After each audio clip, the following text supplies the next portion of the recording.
Yes, finally I finished crying. It's taken all week, but I have finally finished crying. You all knew where I was going to start, so Swanton Bomb, 13th of June 2022, 67 races. Oh yeah, by the way, Swanton Bomb, this guy. 67 races in the league, no retirements. Race 68 at Jeddah. It was one too many. To have another collision with the driver down the back straight, to be fair, it's a bit of pill to swallow, but it's certainly not how I expected to see my run end. I half expected either Smug, Simon or Joker to crash into me as they were fed up with me mentioning my DNF record, but a twist of fate saw myself and Ben Lane side by side with Smug rapidly approaching from the rear. Smug was caged in and had nowhere to go. Ben got a bit distracted and I think maybe a bit caught up in the fight with Smug, so I thought, you know, I'm going to come across, defend, put my car in the middle of the track so that turn one he had the inside line and can defend Smug. Unfortunately, I think he forgot about me. He focused on the defending and yeah, I was still there. So it was one of them where the front wheel or the rear wheel of his car hit my end plate and the game's just stupid, and there you go. Next thing, funny thing is I hit the first bumper or the first barrier, bounced off a bit, I thought, oh my god, my luck, and then very quickly I realised I was heading for that other barrier and that was going to be me done. So anyway, on this incident, for now I have no more words. We move on to the next race. So round 3 tonight has us heading off to Austin, to the Circuit of the Americas, where we will join Blobby for live commentary with some of his poetry in motion. But before that, we'll head to Smug, where he'll give us some previous races at the circuit, some sort of race build up and potentially some race starts and stuff. We'll see what he's got in his locker. But before that, we'll run back to last week's very eventful Saudi Arabian Grand Prix, which has unfortunately seen one driver become obsolete, and he's now lost his super license and has been removed from the league. So yeah, I mean, we're not gonna touch on that. If anybody does want to ask, then we'll give the information, but we're not going to go sort of broadcasting it around. There were several drivers, however, that showcased the talent that we do have to offer in this league.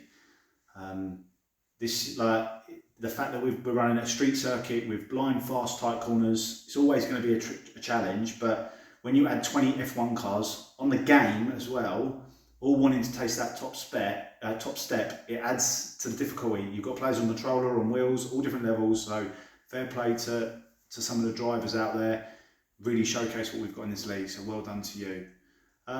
Pit stop strategy ended up being a 3-stop because of the safety cars. The late safety car saw 5 drivers take the risk, head into the top turnbuckle by coming in for a set of softs, and this seemed to benefit every driver that made that decision, to be honest. They had that better pace at the end of the race. So a few people decided to stick to the mediums.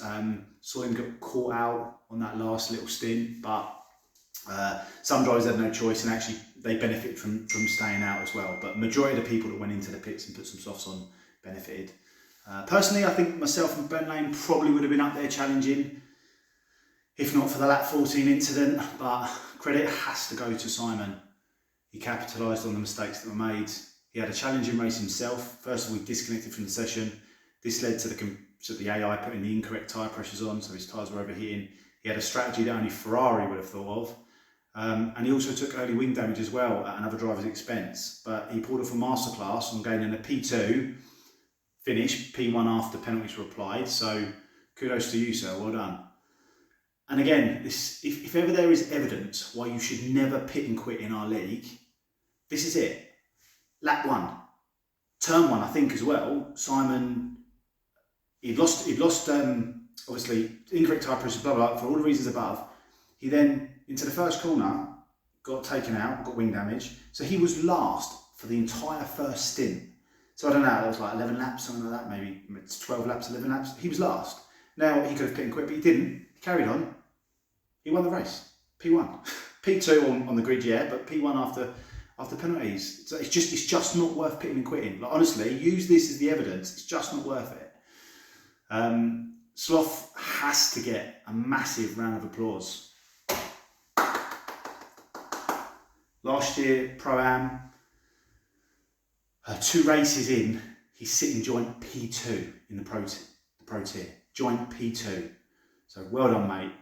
After I crashed, I sort of was obviously watching you in Jeddah. I think you've got the consistency, you've got the patience, and I really do think that's going to stead you well in the Pro Tier. And I think that actually it has highlighted the decision that we've made to put you up there is a justified one, so well done. Joker took the final step. Excuse me, I've just lost that there. Joker took the final podium spot, showing that his street prowess continues. Like a whisper in the wind, the lad just seems to switch it to another level when he comes onto the street circuit. So let's hope that the McLaren can retain this form and that Joker can sort of continue this onto the other circuits, because he does seem to hit new, different heights on these street circuits. And also, again, the charismatic enigma that is known as Smug Gear needs a special mention as well. P2 in quali, again up there, and P4 in the race as well. So great stuff. I know you had some difficulties yourself, but again, just showing that actually you're coming back yourself. So well done. We then go to the Pro-Ams, 50 Gen. Bloody hell, mate. Well done. Seemed like he had nitrous oxide in his car for those last few laps. I think he made the most overtakes in like 2 laps I think I've ever seen. So that gave him the Pro-Am P1 spot, and it's also given him the P1 lead in the Pro-Am standings for the time being as well. So well done. Any other week would have seen you take drive for the day, I'm sure of it. But unfortunately, the performance from Sloth ended up stealing it. So apologies for that, but I'm sure you'll agree Sloth deserved that as well. So Alnu took P2, lost out due to his teammate entering the pits, but I think P2 for both drivers, for both Williams drivers, shows a real tag team effort, and it's given them a real spring for the season. So a great drive from you, Al. And you probably would have been in a higher position actually had you not had to worry about double stacking, because I know Sloth come in at the same time as you for that last stint, so potentially you could have been higher, but I think it's a great both P2 for the team. I think that's a fantastic result, so well done. And then Saintsy again in the podium spot, highlighting my point that I made before the Bahrain race. He's always there or thereabouts. He also took the fastest lap as well for Pro-Am, so well done mate, P3 and fastest lap. And Jack Mesa also grabbed the Pro fastest lap as well, so well done, buddy. Jack Mesa looks rapid. If he can improve his racecraft, then I'm telling you now, I really do think he's going to steam ahead in this championship and potentially take victory, but got to sort that racecraft out. Really, really do. So we'll see where that goes. Smug, can your pace continue? We will see moving into the next lot of circuits. I know some of them are favourites of yours, so I'm hoping you can. I'm hoping you can be up there challenging, but we'll see. We'll see if you've got it. See if you've got that consistency. Constructors. I mean, I look at that constructors table and I just think it's looking a great competition this season. And I think we've still got a long season ahead of us, but already I'm looking at it going, this is going to be a close call. This is going to be a really close call. I think the real question though that we need to end on is there going to be a vendetta between Ben and myself? Ben loves CM Punk. I'm a Jeff Hardy fan. There's that rivalry there anyway, and there's certainly a rivalry on track after you ended my DNF record. Tune in at 8 PM to see for yourself. See you all on track. Thank you, Swanton, and welcome to the DRS race build-up. So we're here, Circuit of the Americas, COTA, Austin, Texas, Stetsons, horses, cowboys, cowgirls, you name it, they're here in your imagination. COTA, 20 corners,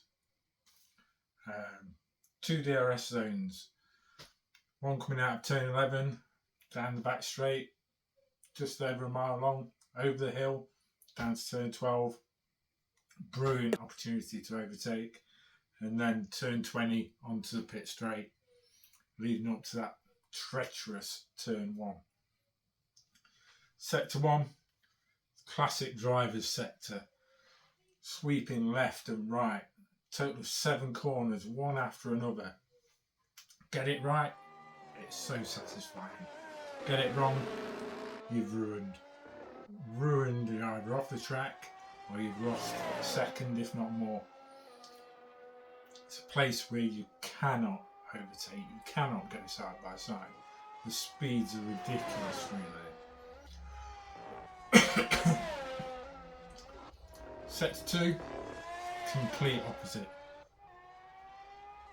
Got small straight down to turn 11 where you're going to get the DRS ejection zone, and then you're going up the hill with DRS flat out, maximum speed 200 plus miles an hour down towards turn 12, going round to the left and then back into twisty sector 3, leading back onto the start and finish straight. So DRS has been here twice before. In season 2 saw UJ take the win. In season 4 we saw Scornful Griffin take the victory, a dominating victory from what I remember. Led pretty much the entire race, but neither of those drivers are on the grid now. Scorn's not here at all. UJ's only on a Thursday. So is it time for Swanton to take that extra step after finishing P2 in both previous races? Is he afraid of the top step? He hasn't done it yet this season, so perhaps tonight will be the night. Or is he going to have one of those DNF streaks now and come a cropper again through some of the challenging sectors? All depends on his setup. But got to give it to some of the new drivers in the league at the moment are really putting the veterans to the test, really challenging us. They've got speed, they've got skill, bit more consistency in the racecraft, and they, just like Swanton said, will be up there. They will be giving the veterans, and certainly Syme and Swanton, a run for the money, as well as Ben Lane, who wants to make amends for a poor showing in the first 2 races. 2 unfortunate incidents has left him a bit behind in the championship, but it can all turn around. There's still another 10 races to go. A handful of points, or shall we say, a barrel full of points up for grabs. If we look back on here, I've not got many polls to look back on, but memory serves me badly. Pole isn't always the best place to be here. Yes, you've got the grippier side of the track, but that turn 1 uphill, difficult braking zone into that hairpin, it's that wide. You can get 4 or 5 cars wide, but you can't get them out the other side. So being in P1 on the outside is not always the wisest place to be. P1 gets a good getaway. They'll be on the inside of turn 1, ready to take the exit, and then lead through that sector 1. Overtaking wise, so turn 1, very popular place for overtaking. Get the braking right up to turn 1. You can either hold it on the inside or switch back and then get round turn 2. You can hold it round turn 2 if you've got the tyres. You're into a better position through sector 1, and then it's just holding it together through that sector. Other than that, you've only really got the DRS zone down to turn 12, where it's just the challenge of getting that braking right. You brake a little bit too late, you're going to run wide. You're going to pick up those warnings. That's one place where you'll constantly get warnings if you run late, and ultimately get a penalty. But you get it right, satisfying. Get alongside, brake a bit later, you're through there, you're through into sector 3, and then it's pulling out that gap before the next DRS zone on the start and finish straight.